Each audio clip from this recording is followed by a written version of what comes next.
It's the W.E.S.T podcast. Wrestling, entertainment, sports, and travel. Home of the 2024 MLB World Champion Dodgers. And now, here's your host, W.E.S.T.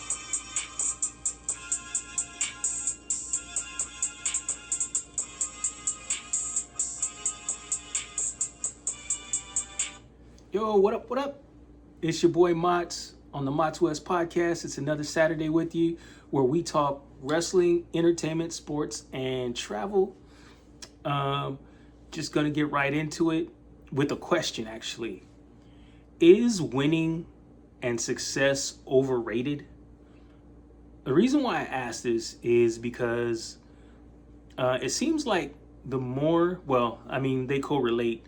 The more a team wins and has success, especially in LA, the more fans like you and me get priced out of going to games. Don't even talk about the playoffs. And if they win, they go to a championship.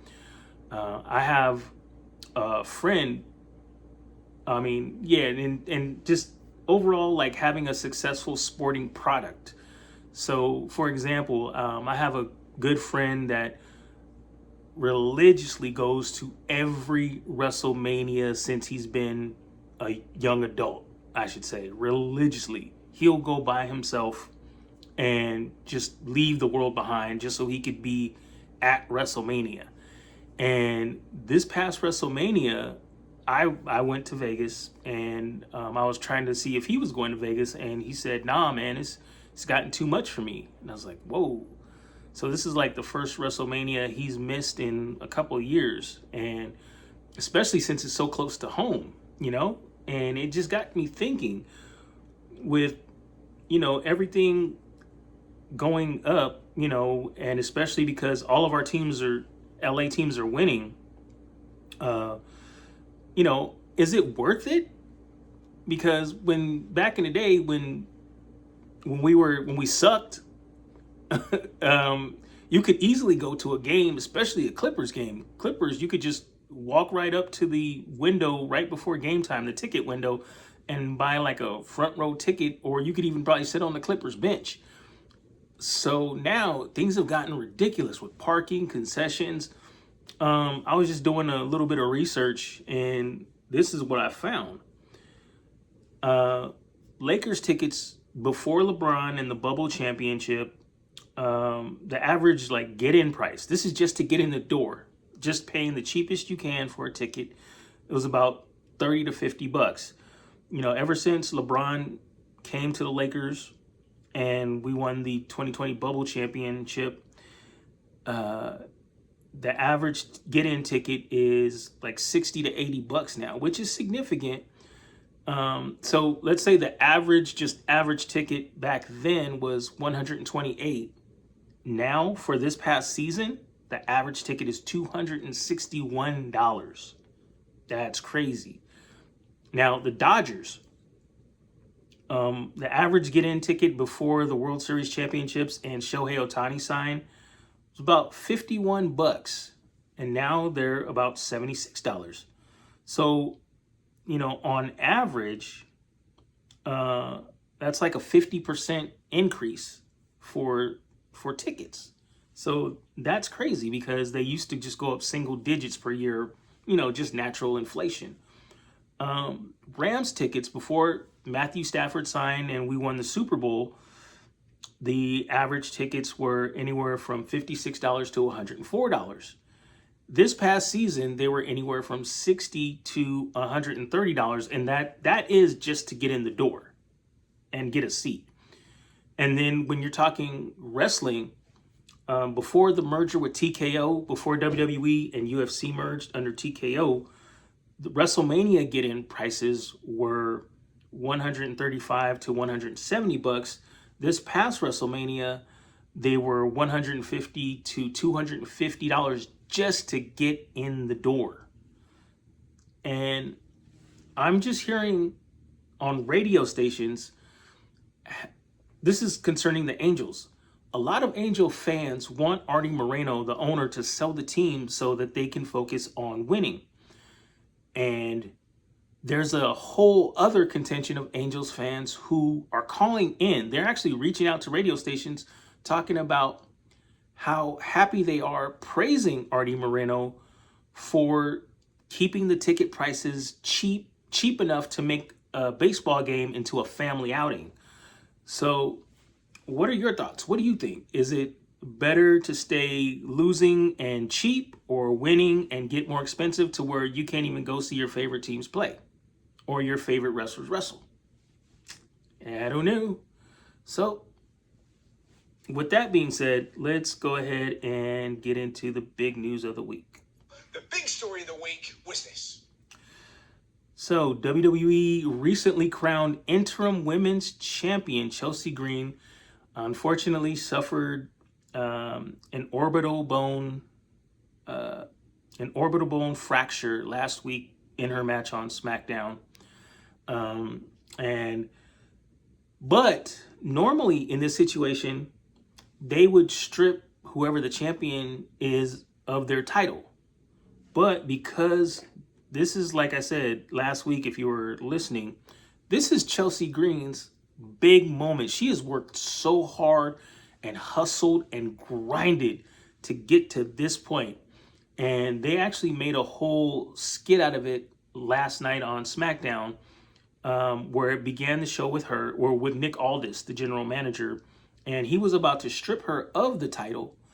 And they made I could tell it was a work. It was partially real. They probably thought about stripping her of the title while she recovers from the orbital bone injury, but she worked so hard, so long to get to the women's championship title, and just knowing that it would be taken from her when she got it. But I guess they did a pivot and said, hey, keep the title, stay on TV, and we'll figure something out pretty much. So the on TV story is Nick Aldis said, I'm going to change my call as a general manager. I'm going to use my general manager powers, not just as a general manager, but as a man, and noticing your hustle. You have 30 days to get medically cleared before we strip you of the title. So during that 30 days, get well, but we still want to see you on TV. So that was that. And then the WWE announced the Road to Survivor Series tour, which are 7 live events. Like, they're going back to doing house shows now, which is crazy because TKO put a stop to that. And those even had cheap tickets that you could just go see a show because it's non-televised, so they don't have to pay for all the expensive television and broadcasting equipment.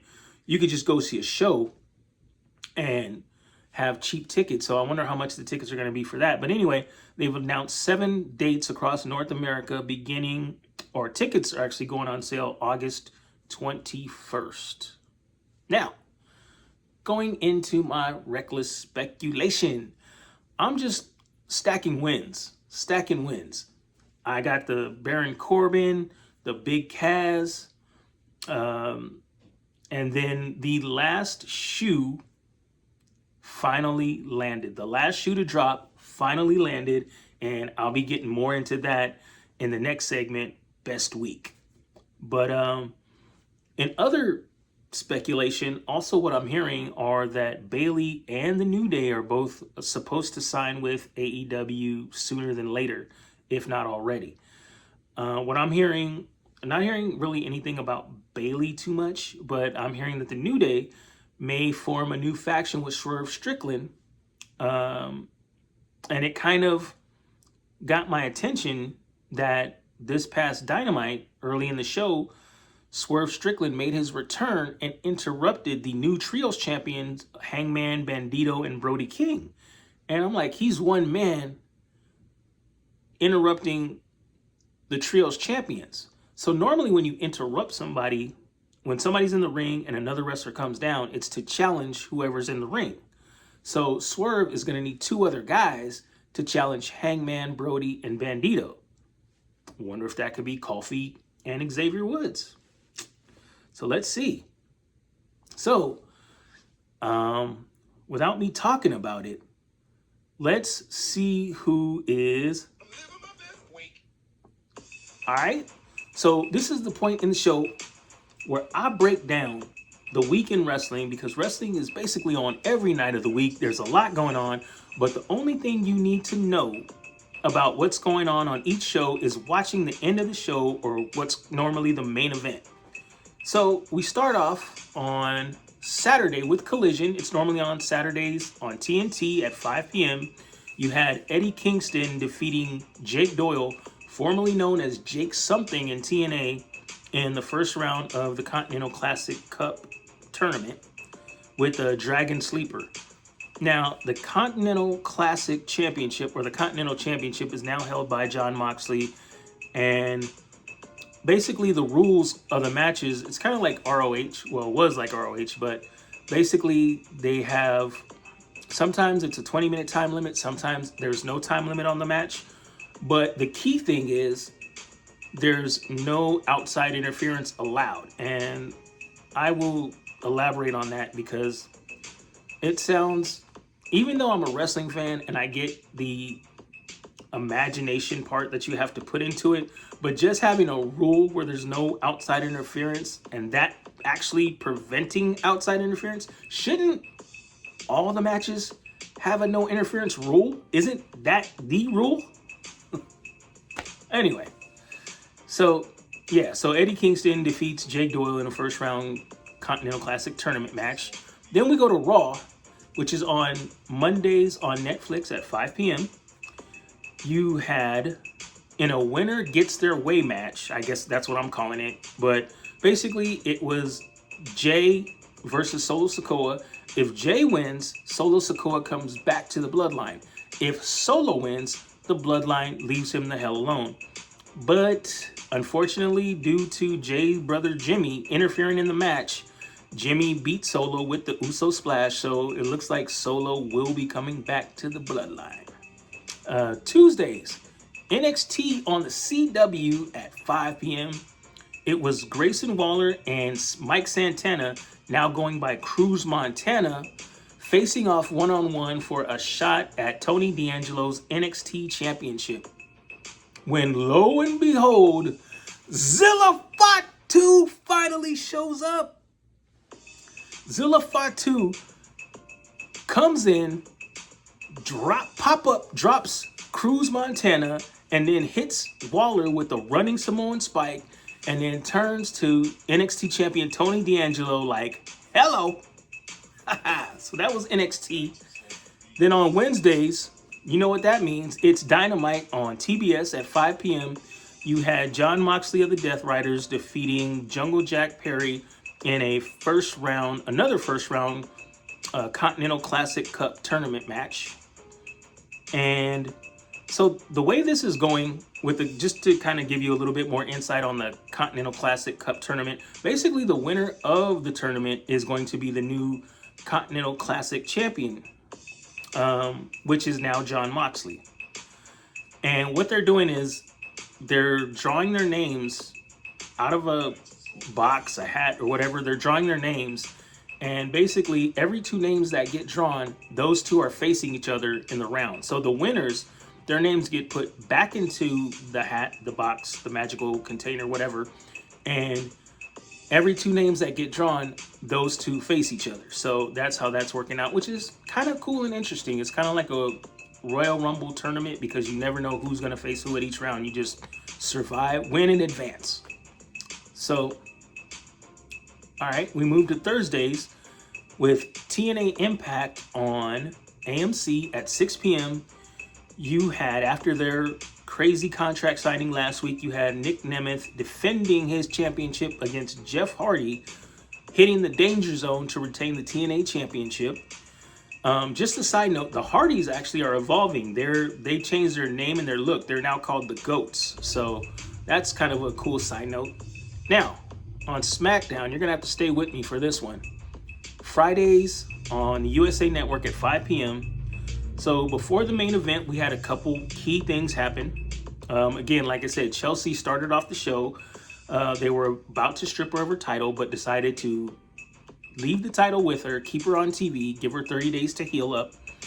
And from there, you had the MFTs, which is Tamatonga and Talatonga, or Hikuleu, Haku Sons. Now with Haku as their manager, they took the MFT name. They won the SmackDown Tag Team Championships from Damian Priest and the War Raiders. So they're now the new SmackDown Tag Team Champions. So congratulations, Tamatonga and Talatonga. Tamatonga seems to do really well in tag teams. He won a lot of tag team. He won the SmackDown Tag Team Championships with his brother Tongaloa when they first came in. So, okay, that's crazy. And then in another match before the main event, you had JC Jane beating Tiffany Stratton for the women's U.S. title. So, in case you don't remember, JC Jane is part of a 3-woman group called Fatal Influence. So, of course, she came down with her other 2 girls who happen to be the women's SmackDown Tag Team Champions. And, of course, they interfered in the match. Chelsea Green tried to help out, but because she can't compete with her injury, she couldn't help Tiffany Stratton. So, JC Jane got the roll-up in the pin. Now, the main event was actually supposed to be Sami Zayn versus Cody Rhodes. But the match never got started because Randy Orton attacked Cody before Sami Zayn could even get down to the ring. So Cody and Randy, they, brawled outside of the ring and then finally came back.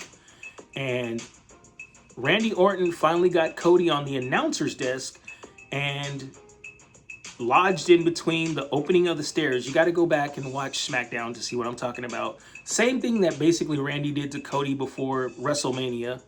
He basically got him in the same position before WrestleMania and bam, whacked him in the chair while he was sitting in between the desk and where the stairs connect to the ring. You got to go back and watch it. I can't describe it well enough. And it was funny how there was all these security and officials standing there watching and decided to do about the same thing as the Kansas City Royals did to stop Freddie Freeman from falling down the steps this week. Did the least.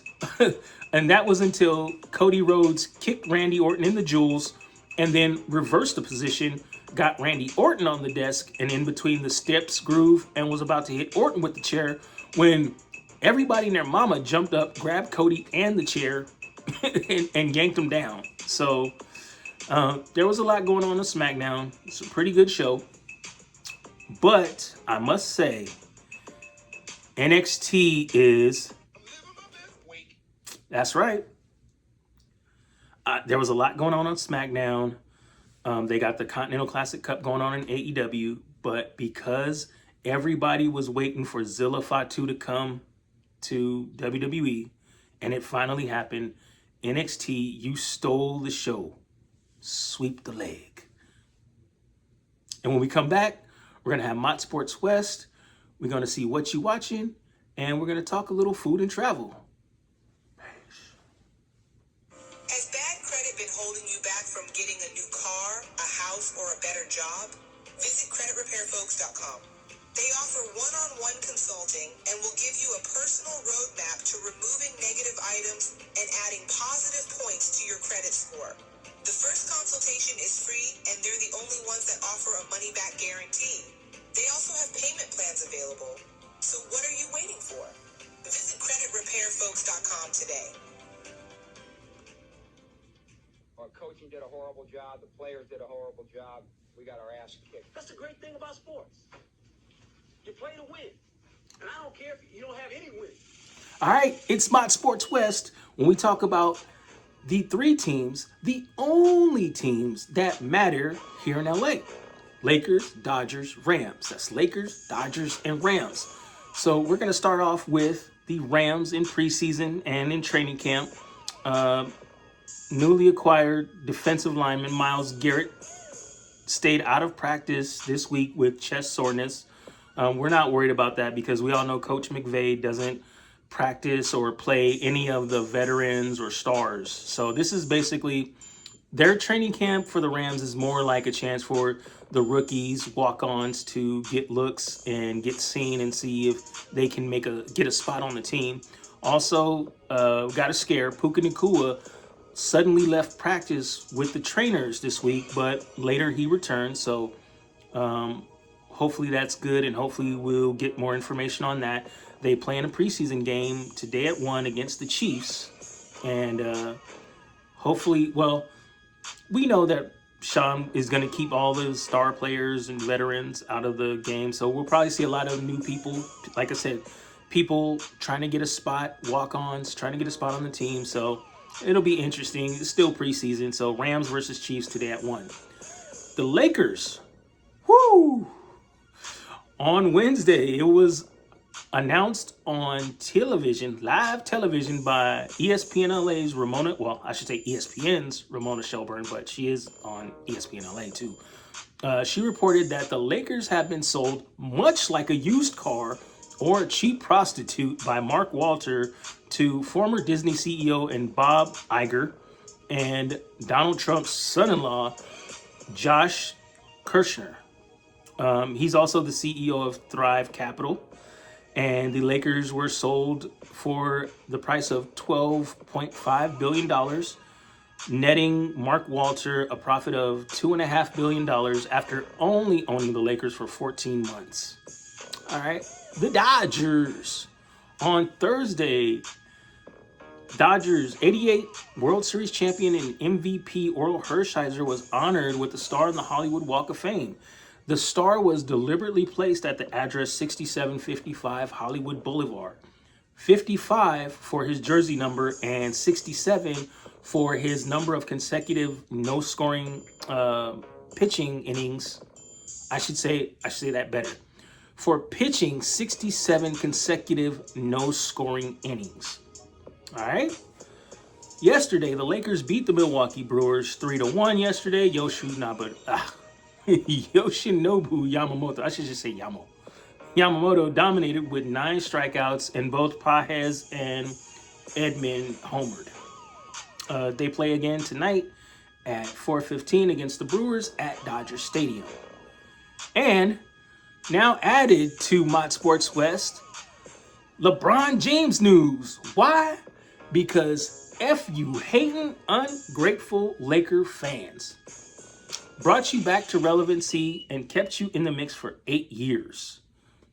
The Christmas schedule, the NBA Christmas schedule was announced, and this year LeBron will be returning to LA with the 76ers to face the Lakers. And I hope LeBron drops a 40 burger on the Lakers. I'm sorry, the losers. Yeah, I said it. So, I'm not going to watch my mouth, but I'm going to see what you watching. Now, for those of you that aren't Trekkies, have no interest in Star Trek, you could turn it off right now. Just turn me off. Stop the video, pause it, fast forward it, because I'm going to talk Trek. I'm going to have Trek talk for a little bit. So, I'm watching Star Trek Strange New Worlds. And I like it because it ties back to the original series with William Shatner and Leonard Nimoy back in the 60s. And the show centers around the Enterprise before Captain Kirk was captain, and it was captained by Christopher Pike. And in the original series, we don't meet Christopher Pike until later in the series, where Spock is trying to hijack the Enterprise and seemingly kidnap Captain Pike. But what's really going on is Spock... Okay, let me rewind it back. So, Christopher Pike was captain of the Enterprise before Captain Kirk. But after Captain Kirk has become captain, Christopher Pike, Captain Pike, has been severely disfigured and has to live his life in a wheelchair coffin kind of looking thing, where it's like a coffin where half of only the upper half of his body is sticking out of it. And it's like a Darth Vader kind of suit function where it has to provide functionality for his vital organs and lungs, I'm assuming. And the only thing, he can't talk. The only thing he can do is there's 2 little lights on his on the coffin where he can say yes and no, or agree or disagree. He can't talk whatsoever. Severely disfigured, horrible living condition. So what was going on was Spock was trying to take him to a place where he can live the rest of his life in happiness. There was a planet where these aliens control your mind and basically make you have an eternal lucid dream where you're living your best life, essentially. And the Enterprise and Captain Pike and Spock had ran into these aliens before. So Spock, I believe, read Captain Pike's mind and knew that he wanted to go back to that planet because the way he was living is miserable. And he wanted to live in his head the young, full of, vigor, old Christopher Pike, who was able to move freely. And Spock was almost court-martialed for this. So the show is the origin story of really Captain Kirk, of him taking over as Enterprise captain, and how Captain Christopher Pike's story ended. And that's interesting for me to watch. So that's it for Trek Talk. So you can we'll resume our regularly scheduled program. And we're going to talk some food and travel. All right. So this week, I just traveled to McDonald's because they have this new chicken Caesar wrap going on. I wanted to see, just how it was. And without saying too much, I was surprised. Check it out here. And hopefully you'll check it out, see what you think about it. But as far as wrap goes, that's a wrap for this episode of the W.E.S.T podcast. Hopefully you'll be back next week.